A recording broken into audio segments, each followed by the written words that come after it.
नमस्कार दोस्तों, जनसत्ता.com के सभी दर्शकों को मेरा नमस्कार। मेरा नाम डॉक्टर अमरेंद्र कुमार झा है और मैं कंसल्टेंट फिजिशियन इंटेंसिविस्ट हूँ। जिस तरीके से अब लोगों में जो ब्लड प्रेशर की जो शिकायतें हैं वो काफ़ी बढ़ गई हैं, ऐसे में जो ब्लड प्रेशर से जो नुकसान होता है वो भी बहुत जल्दी अब लोगों में दिखने लग गई हैं। ब्लड प्रेशर के जो एक्यूट कॉम्प्लिकेशंस हैं, जो भी दिक्कतें बहुत कम समय में ही जो आती हैं, उनमें आता है दिल का दौरा, जिसको कि इंग्लिश में मायोकार्डियल इन्फार्क्शन बोलते हैं, और दूसरा आता है स्ट्रोक, जिसको कि फालिश बोलते हैं, या तीसरा आता है एन्यूरिज्म, जिसकी वजह से दिमाग में ब्लीडिंग हो जाती है, खून का थक्का जमा हो जाता है और दिक्कतें आती हैं। तो ऐसे में जो 3 कॉम्प्लिकेशंस मैंने बताया, मैं उसको फिर से रिपीट करूँगा। मायोकार्डियल इन्फार्क्शन, इस्कीमिक स्ट्रोक और एन्यूरिज्मल ब्लीड। तो ये जो 3 कॉम्प्लिकेशंस हैं, इनको कैसे पहचानें?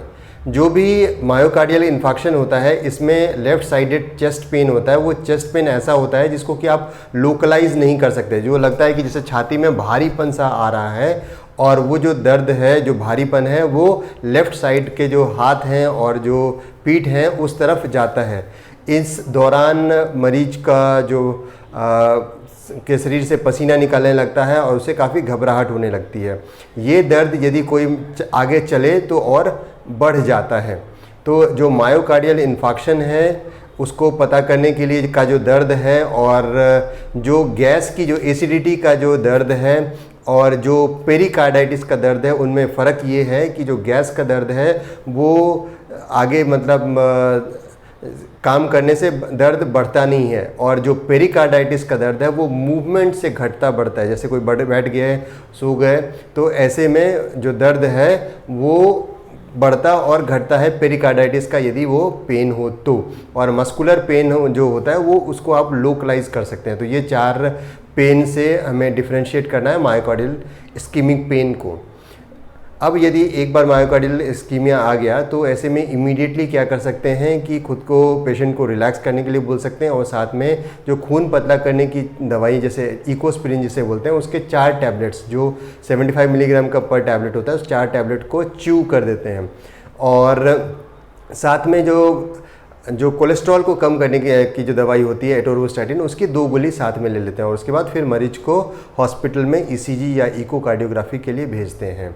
इसी तरीके से यदि किसी को स्ट्रोक या फालिस आ जाता है, तो स्ट्रोक में क्या होता है कि एक तरफ का भाग जो है, उधर हाथ और पैर कमज़ोर हो जाते हैं। ये जो एंगल ऑफ द माउथ है वो एक तरफ ड्रूप कर जाता है, और जो भी वो मरीज है जो कुछ बोलता है वो कुछ लड़खड़ाहट से बोलने लगता है। तो ये 3 सिम्टम्स जो हैं वो स्ट्रोक के सिम्टम्स हैं।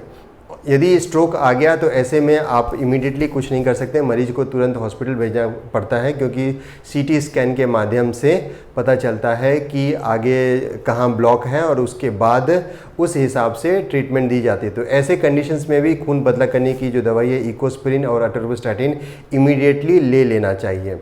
फिर जो तीसरा कॉम्प्लिकेशन है वो है सब एरेक्नॉइड ब्लीड। उसमें क्या होता है कि जब बहुत तेज़ हाई ब्लड प्रेशर होता है तो यहाँ जो दिमाग की जो नसें हैं वो फट जाती है, वो एन्यूरिज्म का जो मोटा जो बना हुआ रहता है वो फट जाता है, और वहाँ ब्लीडिंग होने लगती है, और मरीज को सिवियर हेडेक होता है, बहुत ज़्यादा सिर में दर्द होता है, साथ में उल्टी आ रही होती है, और ऐसा दर्द जो पहली बार ऐसे आया हुआ रहता है। तो मरीज को समझ जाना चाहिए कि सब एरेक्नॉइड ब्लीड में भी ऐसा हो सकता है। इस कंडीशंस में भी आप घर में कोई खास मैनेजमेंट नहीं कर सकते, इमीडिएटली हॉस्पिटल ले जाना पड़ता है, जहाँ सीटी स्कैन और एमआरआई के माध्यम से कहाँ पर ब्लीडिंग हुई है वो देखा जाता है, और यदि ज़्यादा ब्लीडिंग हो गई हो तो ऐसे में ऑपरेशन की भी ज़रूरत पड़ती है। तो ये जो 3 कॉम्प्लिकेशंस हैं वो मैंने बताए, और उसमें इमीडिएट में क्या मैनेजमेंट कर सकते हैं।